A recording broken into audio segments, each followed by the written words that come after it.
আসসালামু আলাইকুম আপুরা ভাইয়ারা, কেমন আছো? আশা করি আল্লাহ পাকের রহমতে সবাই ভালো আছো। আলহামদুলিল্লাহ, আমিও ভালো আছি। আলিফ কিচেনে তোমাদেরকে স্বাগতম জানিয়ে আজকে দেখাবো খুবই মজাদার একটা অ্যারাবিয়ান ডেজার্ট। পুরো ওয়ার্ল্ডের ভিতরে একটা ফেমাস একটি ডেজার্ট। এটা তোমরা এত মজাদার, না খেলে বুঝবে না। আমি এখানে 1 লিটার গরুর দুধ জাল করে ভালো করে হাফ লিটার করে নিয়েছি। এখানে আমি হাফ কাপ গরুর দুধ দিয়ে দিলাম, হাফ কাপ ড্যানিশ দিয়ে দিলাম, কারণ ড্যানিশে দুটো কাজ হবে, দুধটার ঘনত্বটা বাড়বে আর তোমার মিষ্টিটা হবে। এখানে আমি ডানুর ক্রিমটা দিয়ে দিলাম 3 চামচ। ক্রিমটা না থাকলে সমস্যা নেই, তোমরা রেসিপ করতে পারো। এখন একটা হ্যান্ডউইচ দিয়ে ভালো করে মিশিয়ে নিচ্ছি।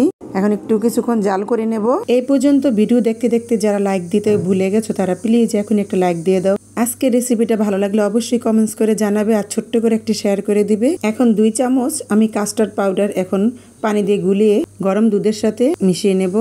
এখন কিছুক্ষণ জাল করলে দেখবে যে দুধটা ক্রিম হয়ে গেছে, ঘন হয়ে আসছে। এই তো আমার ক্রিমটা কমপ্লিট। এখন চুলা থেকে নামিয়ে ফেলবো। এখন দেখো একটা মিক্সিং বলে আমি 1 প্যাকেট লাচ্ছা সেমাই নিয়েছি। এখন হাত দিয়ে ভালো করে গুঁড়ো করে নিচ্ছি। দলা থাকলে হাত দিয়ে তোমরা ছাড়িয়ে নেবে।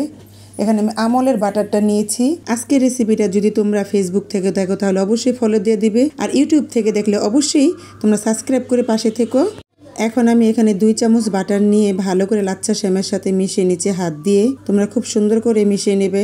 আমি এখন এখানে কেক বানানো একটা মল্ট নিয়েছি। এখন ব্রাশ করে নিচ্ছি বাটার, কিছুটা ফুড কালার দিয়ে দিলাম। এখন আমি সেমাইয়ের অর্ধেক দিয়ে দেব, হাত দিয়ে চেপে চেপে দেব খুব সুন্দর করে। তোমরা লক্ষ্য করলে হয়তো বুঝতে পারবে আমি 2 সাইড দিয়ে একটু উঁচু রাখবো যাতে ক্রিমটা বের হয়ে না যায়। আমি সব সাইডগুলো একটু উঁচু উঁচু রাখবো, হাত দিয়ে চেপে চেপে দেবো। এখন এর মাঝে আমি ক্রিম দিয়ে দেব। ক্রিমটা আমি পুরো ঠান্ডা করিনি, ক্রিমটা এখনও গরম আছে। এখন ক্রিমটা আমি এরকমভাবে দেব যাতে সাইড দিয়ে বের হয়ে না যায়। ক্রিমটা আমি দিয়ে দিচ্ছি, দেখো। এখন একইভাবে বাকি সেমাইটুকু আমি উপরে দিয়ে দেব। আমার কাছে কোনাফা আর নবাবি সেমাই একই রকম লাগে, একই আইটেম, একটু ঘুরিয়ে ফিরে এই আর কি। এখন আমি সেমাইটাকে বেক করার জন্য চুলাতে বসিয়ে দেব। দেখো ভিতরে একটা হাঁড়ির ভিতরে আমি একটা স্ট্যান্ড দিয়েছি, সরা দিয়ে ঢেকে দিয়েছি ভিতরটা। এখন এই দিকে আমি শিরা বানিয়ে নেব। ওই দিকে সেমাইটা বেক হতে হতে আমি এই দিকে শিরা বানিয়ে নিচ্ছি। দেখো চিনির সাথে সামান্য একটু ফুড কালার মিশিয়ে নিয়েছি। এখন এটা গরম অবস্থায় আমি সেমাইয়ের উপরে শিরাটা দিয়ে দিচ্ছি। এই তো আমি ঠান্ডা করার জন্য নিচে কিছুক্ষণ রেখে দিয়েছি। এখন আমি প্লেটে উল্টিয়ে নেব।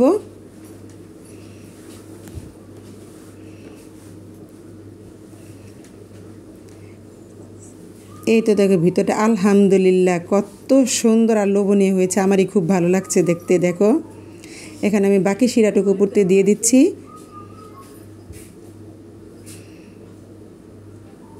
আলহামদুলিল্লাহ। এখন আমি কোনাফাটাকে আমার পছন্দ মতন আমি সাজিয়ে নেব। উপরে কিছু কাজু বাদাম, কাঠবাদাম, কিচমিচ দিয়ে সাজিয়ে নিচ্ছি। তোমরা তোমাদের পছন্দ অনুযায়ী সাজিয়ে নিও। আর অ্যারাবিয়ানরা আমরা যেমন ঈদের ভিতরে সেমাই খাই, আর ওরা এই কোনাফাটা না হলে ওদের কোনো অনুষ্ঠানই হয় না। সব কিছুর ভিতরে শুভ দিনের ভিতরে ওরা ক্রিম কোনাফাটা বানাবেই।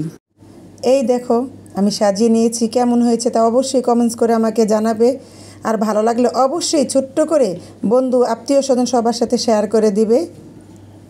তাহলে আজ এই পর্যন্তই রাখি। ইনশাল্লাহ আগামী নতুন কোনো ব্লগে নতুন কোনো রেসিপি নিয়ে তোমাদের সাথে আবার দেখা হবে।